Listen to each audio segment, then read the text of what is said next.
Are you looking for the best Android phones under $500? In this video, we will look at some of the best Android phones under $500 on the market. Before we get started with our video, we have included links in the description, so make sure you check those out to see which one is in your budget range. Number 1. Google Pixel 7a. Google's latest A-series phone is undoubtedly one of the best phones you can buy for under $500 in the US right now. It comes as one of the most expensive A-series phones to date, but it goes toe-to-toe with its flagship sibling. In fact, it's so evenly matched with the Pixel 7 flagship that I think that you are better off buying the Pixel 7a and saving money on your purchase. The best thing about the Pixel 7a is that it comes with a 90Hz display as opposed to the 60Hz panel that we saw on the Pixel 6a.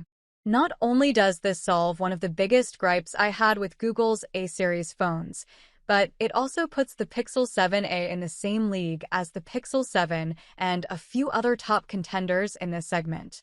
It's also powered by the same Tensor G2 chip that runs the show for the flagship Pixel 7 and Pixel 7 Pro. Some other noteworthy improvements that pretty much seal the deal in favor of the Pixel 7a include a clean Android experience with reliable software support, a solid set of cameras, a decently large battery with support for wireless charging, and more. I suggest you read our Pixel 7a review to learn more about the phone before buying it. Samsung's new Galaxy S23 FE is a solid option to consider if you don't mind spending a $100 more. It's almost on par with its more expensive siblings in the Galaxy S23 series. Stop by our Google Pixel 7a versus Galaxy S23 FE comparison to learn more about these differences between these phones.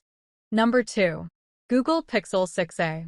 The Pixel 6a is no longer the showstopper in Google's A-series lineup, but it still stacks up very well against other phones in the budget segment. Google issued a price cut for this phone recently, making it the best affordable Pixel phone you can buy right now, coming in at $350. It's also frequently discounted, so you should be able to grab one for less than that. The Pixel 6a's biggest strength is the flagship Tensor SoC, providing fast performance and enhancing features like voice dictation and now playing using on-device machine learning. The camera performance is excellent, as always, and I would still pick this over many other devices in this price range.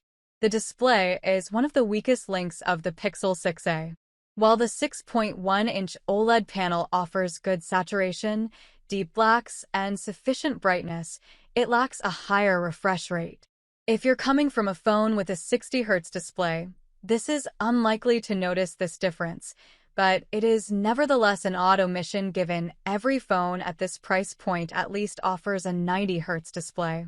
The phone packs a 4,410 mAh battery, which will easily last a whole day.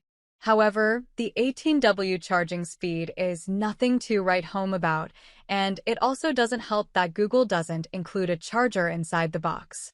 Software is also a strong suit of the Pixel 6a. The phone runs a near-stock version of Android 13 with the Material You theme and is guaranteed to receive OS updates at least until Android 15. Number 3. Samsung Galaxy A54 5G. There's a lot to like about Samsung's Galaxy A54 5G, but one of the biggest draws for me is its display. Samsung has fitted this phone with a beautiful AMOLED panel with support for FHD+ resolution and up to 120 Hz refresh rate. The Galaxy A54's display looks just as good as the one you get on the flagship Galaxy S23. It's also brighter than the one you get on the Galaxy A53 from last year, and it also supports Samsung's Vision Booster technology to deliver enhanced visuals overall. The Galaxy A54 5G brings plenty of other improvements over its predecessor, the Galaxy A53 5G. It's powered by Samsung's updated Exynos 1380 chipset as opposed to the Galaxy A53's Exynos 1280 chip. It may not be the most powerful chipset out there, but it's enough to deliver a reliable day-to-day experience. It also sports a decent of cameras at the back that can churn out some solid photos and videos. Another highlight of the Galaxy A54 5G is that it packs a 5,000 mAh battery, which should be able to last you for more than a day on a single charge. It tops out at 25W charging speeds and doesn't support wireless charging, so keep that in mind. I've got more details about this particular phone in my Galaxy A54 5G review, so be sure to check it out. Number 4. Samsung Galaxy A14 5G. Samsung's Galaxy A54 5G is one of the best budget phones you can buy right now, but it's far from the most affordable one. That crown goes to Samsung's Galaxy A14 5G, which I think is the cheapest phone you can buy without making huge compromises in the performance department. The Galaxy A14 5G, as we mentioned in our review, is an overachieving budget phone that excels with good hardware. It sports a 6.6-inch FHD Plus LCD with support for up to 90 Hz refresh rate. It also offers reliable performance for day-to-day usage with Samsung's in-house Exynos 1330 chipset. It only comes with 64 GB out of the box, but you can expand the storage via a microSD card up to 1 TB. It also packs a 5,000 mAh battery, which can comfortably last you for more than a day on a single charge without a hitch. What I also like about the Galaxy A14 5G is that it sports a 3.5mm headphone jack, which is still a crucial feature for phones in this price range. This phone also runs Samsung's latest One UI 5.1 software out of the box, and the company also promises 2 major OS updates and up to 4 years of security updates for it. There's nothing to write home about its camera performance, but you should be able to get some decent-looking photos and video from its main 50MP camera sensors. Samsung's Galaxy A03 also exists as the cheapest phone, but it skimps on a lot of essentials, including 5G, a high-resolution and high refresh rate display, and more. Number 5. Motorola Moto G Power 2023. The Moto G Power 5G is one of those phones that can comfortably last you more than a day on a single charge. This is the phone which you can carry on a weekend trip without a charger and be totally fine with it. In fact, my colleague Timmy, who reviewed the phone a few months back for XDA, says it can even last up to 3 days on a single charge if you only use your phone sparingly throughout the day. The only downside to buying the Moto G Power 5G, however, is the lack of fast charging support. That's right, the Moto G Power 5G tops out at 15W charging, and it's only bundled with a 10W charger in the box. It's not necessarily a deal breaker, especially if you're not a power user, but don't expect quick turnaround times from this phone when you plug for charging.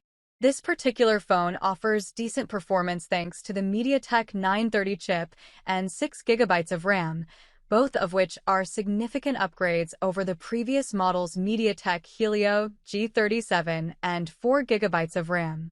It's not the most powerful phone on the market, but it should be able to keep up with all your daily usage.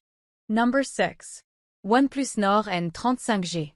OnePlus' newest device in its Nord lineup is the only phone in this segment to support up to 50W wired charging. That's quite impressive, considering the fact that even some flagship phones like the Galaxy S23 top out at 25W wired charging. What I also like about the Nord N35G is that it comes with a compatible fast charger in the box, meaning you don't have to spend more money to get the best charging speeds. The 5,000 mAh battery itself is slightly bigger and better than the Nord N20's 4,500 mAh unit, and it should be enough to last you for more than a day on a single charge. The Nord N30 uses the same Qualcomm Snapdragon 695 chip that was used in last year's Nord N25G, but it still delivers reliable performance, and you also get more memory. The phone looks and feels good in the hand, and it also sports a 6.7-inch LCD panel with support for up to 120 Hz now as opposed to a 60 Hz AMOLED panel. Some other noteworthy features of the new Nord N30 include a 3.5mm headphone jack, a side-mounted fingerprint scanner, a hybrid SIM slot for secondary SIM, and a microSD card, and more. You can read my colleague Ben's Nord N30 review to learn more about the phone in detail before making a purchase decision.